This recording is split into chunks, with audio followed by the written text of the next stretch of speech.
Welcome back, my sweet friends. My name is Emmy. My husband is Paul behind the camera, and this is the channel Frugal Money Saver. How is everyone today? I hope this video finds you all well. It's Friday, weekend, woo! Today's video is actually Paul inspired. When we sit down and go over videos or brainstorm for videos, we always bounce back and forth, and this was really something that was on his heart that he wanted me to share with you. And once we talked about it, I was like, what a great idea. And what this basically will show you is if you perform this one act, you could save yourself hundreds and possibly thousands of dollars a year. And I'm not kidding. We have real life circumstances that we're going to share with you that we have applied this to. And then, because you saw the bread at the beginning of this video, you know I'm going to take you into the kitchen. And we are going to make some delicious cinnamon raisin swirl bread. Yeah, it was really good. It was really good. You can hear Dixie. She's rolling around again. I have my own background music. So thank you for being with us. Let's get right to this. What is this one thing that you need to do to save yourself some money in the long run? It's basic, it's simple, and it's something we all did years ago. And then we just stopped doing it. It's making hard copies, physical paper forms of receipts. Let me explain. So many times these days, we'll take a picture of a receipt and it'll get uploaded to a cloud. We rely on the people we buy from to keep receipts of what we've bought. In other words, you get your car repaired at a service shop. You just assume they have that repair report in their computer. We just assume these things. We assume the cloud is never going to run out of space. We assume our phones are going to keep going. We assume our computers are just going to store everything. Doesn't always happen. Doesn't always happen. Please, if I can tell you this one thing, make hard copies of important receipts and warranties. The little house in Carolina, we got a new HVAC system, heating cooling system that goes on the outside of the house several years ago. We had it installed by a local company. Great company. They did a beautiful job. All the parts and labor were guaranteed for 1 year. Great. And there's a 10-year warranty from the manufacturer on the parts of the heating cooling system. Can't lose, right? 10-year warranty. First thing we did, and I will tell you, do this, do this, do this. Fill out that little warranty card and get it right to the manufacturer. Fill it out, send it in. It's got your serial number. It's got when you bought it. Very important. We sent it out. 2 years after we had this installed, we get into the little house. It's 90 degrees in the house. The air conditioning is supposed to be running. A part broke on the system. So we called the maintenance guy out, and he came out and he looked and he said, yep, this part's broken. Okay, great. Well, we have the 10-year warranty. He looked at us and he said, yeah, you do, but it's not with us. It's with the manufacturer. You're going to have to contact the manufacturer to get your money back for this repair. You're going to have to pay it all up front right now, and then you will approach the company and they will reimburse you. We paid everything, got it fixed. We got on the phone with the manufacturer, and I'm not giving names or anything like that. I'm being vague, I know. Got on the phone and said, okay, this is what broke. We have a 10-year warranty. Please look us up. Looked us up, found it. Oh, yes, we see when you bought it, you're still within warranty. We need to see every service or repair you have had done on this machine for the last 2 years that you've had it. I turned to Paul. I said, do we even have that? He's like, I have every single one of them. Every single one of them. You could have called up the installer and they would have probably ran them off for you. Or maybe they wouldn't have. They could have said, oh, sorry, our system only goes back 6 months. Or sorry, yeah, we just changed systems and we don't have any of that information anymore. Paul had made copies of every single one of those invoices that they would email us on the computer. He'd print them out and we filed them away. Took those copies, made copies of those copies, we sent them into the manufacturer, we got every penny back. Something we don't think of, but it is crucial.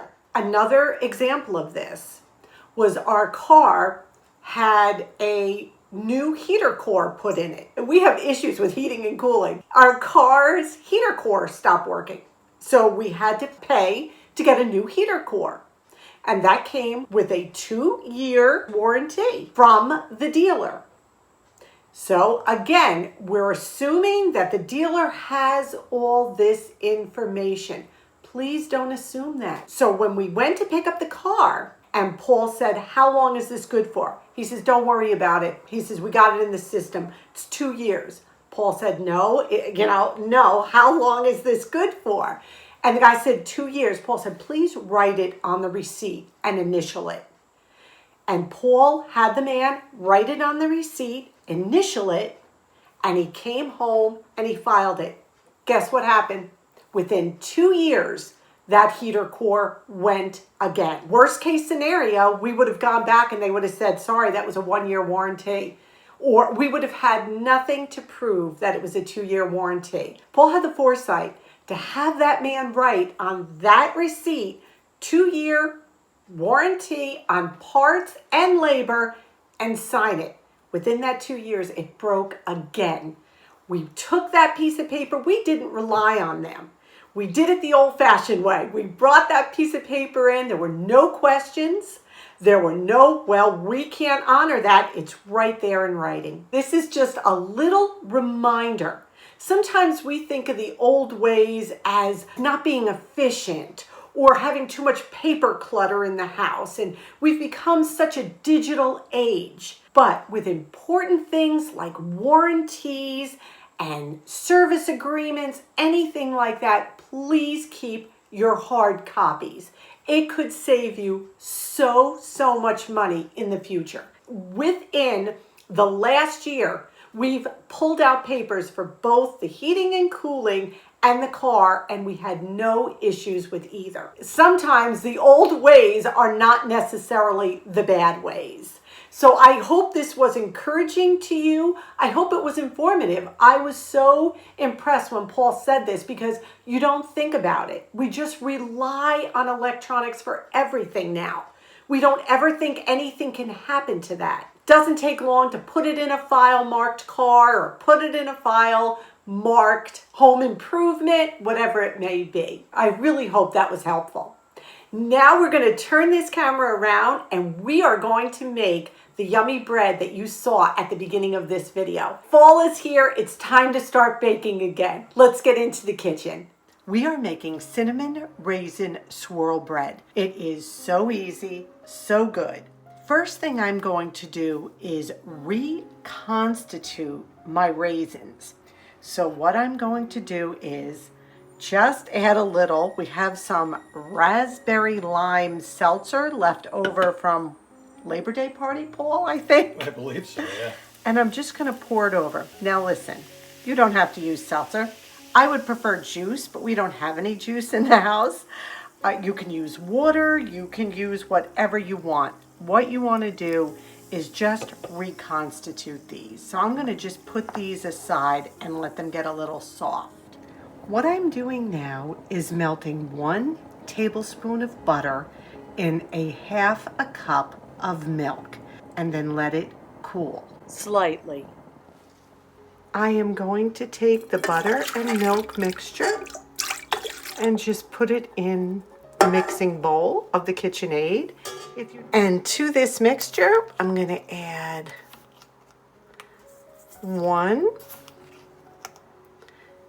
2 tablespoons of regular granulated white sugar and 1 teaspoon of cinnamon.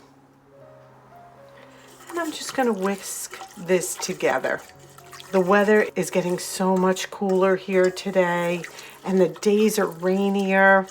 So I thought a little cinnamon raisin bread would be the perfect pick-me-up special little treat. In this little bowl, I'm going to take 3/4 of a cup of warm water. And to that, I am going to add 1, 2 teaspoons and 1/4 of yeast. And I'm just going to give this a stir. And we're going to let this proof and get nice and bubbly. So we have our mixture here, and I'm going to take my yeast and put it right into that bowl. Now to this, I'm going to add 3 cups of all-purpose flour.